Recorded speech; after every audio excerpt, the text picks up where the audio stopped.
स्वागत है।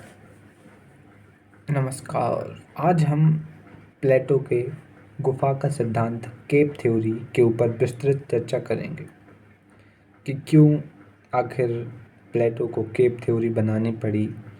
क्या रीज़न रहे होंगे कि उसने एक फिलोसफिकल टर्म ही इजाद कर दिया केप थ्योरी के ऊपर, या कैसे ये थ्योरीज जनरेट होती हैं फिलॉसफी में। क्यों? क्योंकि कोई इंसान जब तक डीपली थिंकिंग नहीं करता है तब तक आई थिंक कि हम थ्योरीज नहीं बना सकते। आप इतने बड़े हो गए हैं, आपने कोई भी ऐसी थ्योरी नहीं बना पाई होगी, एंड आई मस्ट से कि आप आगे भी नहीं बना पाओगे। क्यों? क्योंकि ये आपके बस का नहीं है। हाँ, चलिए अब केप थ्योरी को समझते हैं। देखिए, प्लेटो अक्सर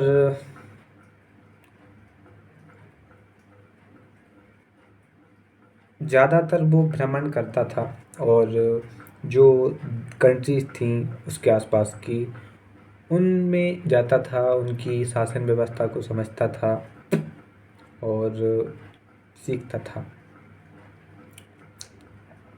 अब आसान शब्दों में केप थ्योरी के बारे में पढ़ते हैं। केप थ्योरी बहुत इंटरेस्टिंग थ्योरी है। इसको विजुअल आप कैसे कर सकते हैं, लेट मी शो यू। चलिए आप इमेजिन करिए कि एक गुफा है। हाँ रुकिए, ये है ना, आप इसको एक गोल वो मान लीजिए, है ना। एक सेकेंड। हाँ, आप इसको एक केव मान लीजिए, गुफा मान लीजिए, और इसका ये मुंह है। ठीक है, ये गुफा है, इसका ये मुंह है।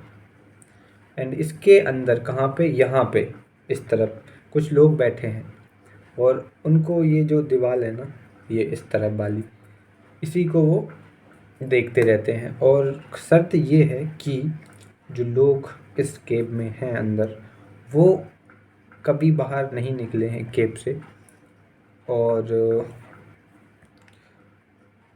अब होता ये है कि ये जो ओपनिंग है, यहाँ से जब लाइट पड़ती है तो कुछ शैडो बनती हैं इधर पे, इस तरफ। कभी कभी कुछ लोग निकलते होंगे, कोई जानवर, हर कोई भी तरीके का। तो यहाँ पे कुछ शैडो पड़ती हैं और ये लोग बैठे हैं यहाँ पे। एंड जब यहाँ पे शैडो पड़ती हैं तो ये लोग ये जो शैडो पड़ रही हैं इसको एंड ट्रुथ मानते हैं। मतलब कि ये इस चीज़ को अंतिम सत्य मान लेते हैं कि this is the reality of the universe. हाँ, और इनको लगता है कि जो यहाँ पे प्रेजेंट हो रहा है लाइट के through, this is the real truth of this world. But one day इनका ही एक साथी इसको स्केप कर जाता है, स्केप को, एंड वो उस केप के बाहर जाता है। एंड देन वो देखता है कि ये दुनिया बहुत ही ज़्यादा इंटरेस्टिंग है। वो फिज़िकल चीज़ों को छूता है, पेड़ पौधे, जल, जीव जंतु।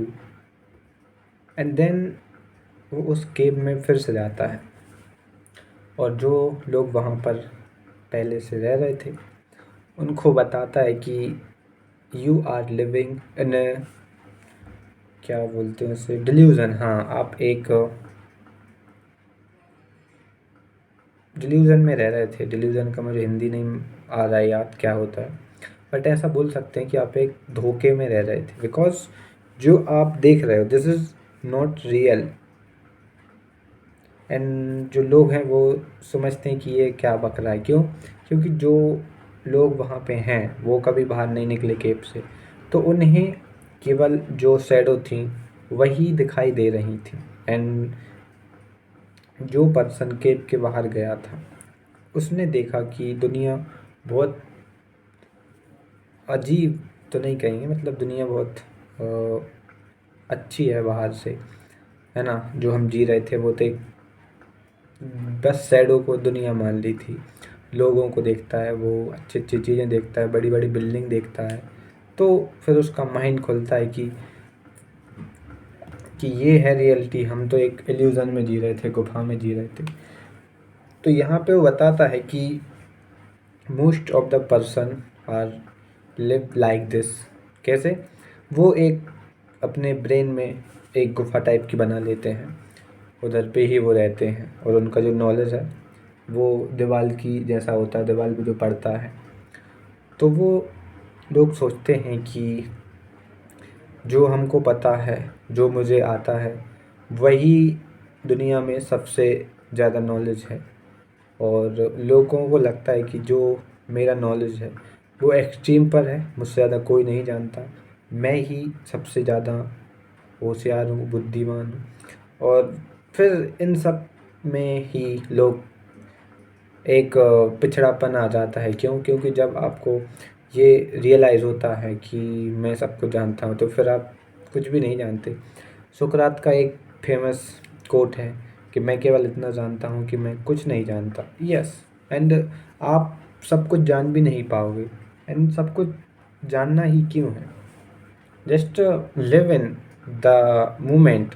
जो आपको पता लगता जा रहा है, ठीक है।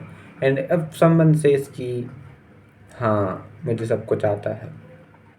और काफ़ी सारे जो धार्मिक पीपल रहते हैं, किसी किसी, हर धर्म के तो मैं नहीं बोलूँगा, बट कुछ कुछ धर्म ऐसे हैं, है ना, मैं ओपनली नहीं बोल सकता बिकॉज कुछ लोग बुरा मान जाएंगे, सो कॉल्ड पीपल।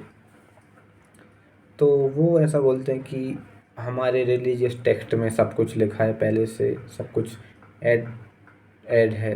तो ये एक फॉल्स अवधारणा है, ये किसी भी तरीके से सच नहीं है। वो लोग या फिर वो अपने दिमाग में एक गुफा बना के बैठे हुए हैं, और जब कोई निकलता है उस गुफा से बाहर और फिर उनको रियलिटी बताता है तो उनको पसंद नहीं आती। क्यों? क्योंकि उनके बिलीव्स टूट रहे हैं, और इसीलिए लोग नवाचार को पसंद नहीं करते हैं, नई नई चीज़ों को पसंद नहीं करते हैं, नए विचारों को पसंद नहीं करते हैं। अधिकतर आपने देखा होगा, इसीलिए सुकरात को जहर का प्याला दे दिया गया था। यही रीज़न था कि उसने युवाओं को जागरूक किया, युवाओं को बताया कि ये सच्चाई है, लोग ऐसे आपको परेशान करते हैं, सरकार ऐसे परेशान करती है, लोगों को लूटती है। तो सरकार को पसंद नहीं आया उसकी बुराई, और ये हमेशा होता आया है कि किसी को किसी की बुराई पसंद नहीं होती। तो ये एक बहुत इंटरेस्टिंग थ्योरी है, केप थ्योरी। ज़्यादा कुछ कॉम्प्लिकेटेड नहीं करना है इसको। यूट्यूब पे आप देखेंगे कि 2-2 घंटे की वीडियो बनी हुई हैं और वो विस्तार से बता रहे हैं। सिंपल यही है कि लोग अपने ब्रेन में जो इन्फॉर्मेशन है उसको ही सब कुछ मान लेते हैं, बट इन्फॉर्मेशन का कोई पॉइंट नहीं है कि आपने इतनी इन्फॉर्मेशन कलेक्ट कर ली and then you are on top level. No, this is not reality. ये एक फ्लो है ना, मतलब फ्लो की तरह है, ये आएगा जाएगा आएगा जाएगा। तो यहाँ पे प्लेटो समझाना यही चाहता था कि लोग हैं ना, वो एक डिल्यूजन में जीते हैं, उनके पास नॉलेज सीमित होता है, और सीमित नॉलेज की वजह से वो अपने परसेप्शन है, अवधारणा है, वो गलत बना लेते हैं। इसलिए उसने कहा था एक फिलोसफर किंग होना चाहिए जो राज्य करे, जो पढ़ा लिखा हो। और इसीलिए प्लेटो ने चुनाव के लिए मना किया था कि कोई भी राजा चुनाव के थ्रू नहीं चुना जाएगा। अब आप ही बताइए, जिस व्यक्ति ने केवल परछाई देखी है और उसको बोल दिया जाए कि रियल इंसान को आप बना के बताइए, तो वो कैसे बनाएगा? तो ऐसा ही होता है। अधिकतर हम देखते हैं कि बहुत सारे देशों में चुनाव होते हैं और लोग वोटिंग करते हैं उसमें, और उसके बाद कई ऐसी सारी पॉलिटिकल पार्टीज़ होती हैं, राजनेता होते हैं जो असल में अयोग्य होते हैं, बट किसके दम पे जीत जाते हैं? वो बहुमत के दम पे। ठीक है, बहुमत मानते हैं, बहुमत की वो होनी चाहिए इम्पोर्टेंस, बट हमेशा बहुमत सही नहीं होता है, ये भी ध्यान रखना चाहिए। कभी कभी तर्क का भी यूज़ होना चाहिए। और जब आप चुनाव कर रहे हों सुप्रीम लीडर के लिए, जो ऑल ओवर जो पीपल हैं उस कंट्री में, उस जगह पे, उस स्टेट में उनको सर्व करने वाला हो। तो ऐसा ऑर्डिनरी पर्सन नहीं होना चाहिए जो केब से निकल के आया हो। ऐसा होना चाहिए जो केब में गया हो, उसने रहा हो केब में, फिर केब के बाहर निकला हो और फिर केब से लोगों को बाहर निकाला हो। ऐसा पर्सन होना चाहिए। तो इसीलिए प्लेटो ने केब थ्योरी अपनाई। उस टाइम पे लोग इतने जागरूक भी नहीं थे, नॉलेज भी नहीं थी। चलिए अगले सेशन में हम बात करेंगे कि क्यों अरस्तु ने जहर का प्याला चुना। उसके पास विकल्प था, वो चाहता था तो स्किप कर सकता था जहर ना पीने से, लेकिन उसने ये चुना।